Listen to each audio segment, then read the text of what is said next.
From Keene in the Shire, the Liberty Media capital of the world, this is Daryl W. Perry, host of FPP Radio News for Saturday, September 19th, 2015. Silver's trading at $15.18 per ounce. Gold is valued at $1,139 per ounce. And according to BitcoinAverage.com, the average price of Bitcoin is $234. Antiwar.com reports 13 Taliban militants dressed in uniforms of Pakistan's paramilitary forces infiltrated and attacked the Camp Babadir airbase on the outskirts of the Pakistani city of Peshawar. Fighting throughout Friday morning saw at least one militant get into the mosque, causing huge casualties. By the end, 42 people were killed, including the 13 militants, at least 23 Pakistani Air Force personnel, 3 Pakistani Army soldiers, and a handful of civilians who were inside the mosque. This is the deadliest Taliban attack on a military installation in Pakistani history. The U.S. angrily condemned the attack as a senseless attack, though with Pakistan carrying out a large number of airstrikes against the tribal areas where the Taliban operate, it was likely inevitable they would try to hit at least one of the sites the planes were coming from. Pakistani officials, for their part, accused the Taliban who attacked the base of having come from Afghanistan, adding to the tensions between the two nations, both of whom have been complaining of Taliban using the other's side of the border as a staging area. Since neither country has a particularly good handle on their respective border, they're likely not wrong, but the complaints similarly don't seem to accomplish anything. ExpressCoin is the best choice for buying Bitcoin, Litecoin, Dogecoin, and more. ExpressCoin prides themselves on their customer service, so much so that the back end on the website should allow them to be even more focused on your needs. Get started at expresscoin.fppradio.com.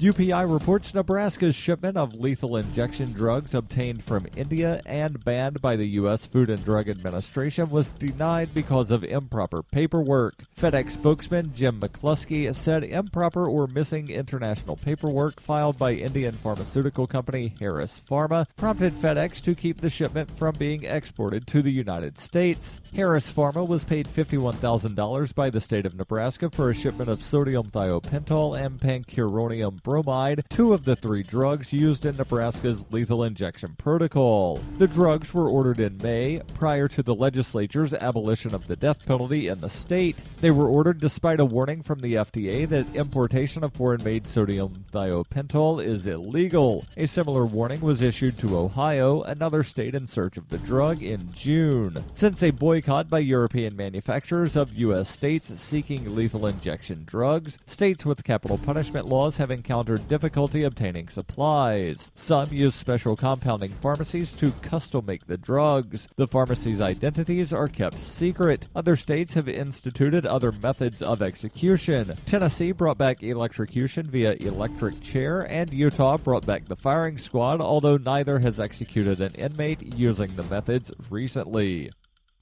For over 35 years, Roberts & Roberts has been a trusted source for buying and selling your investment-grade precious metals. They also take Bitcoin for precious metal purchases and permanently removed the minimum purchase order for all orders paid in the digital currency. Call Roberts & Roberts today for knowledgeable advice on investing and a forward-thinking approach to new technologies. 850-478-5270 or online at rrbi.co.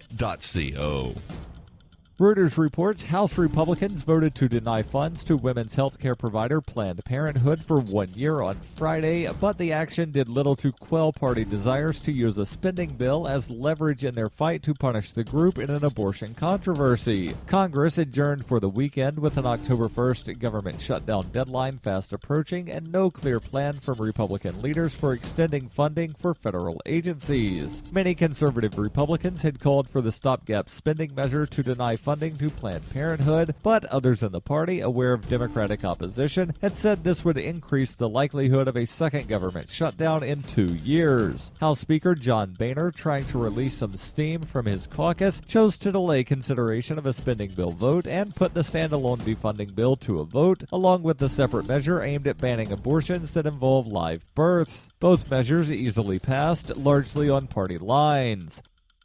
This has been FPP Radio News, online at fppradio.com.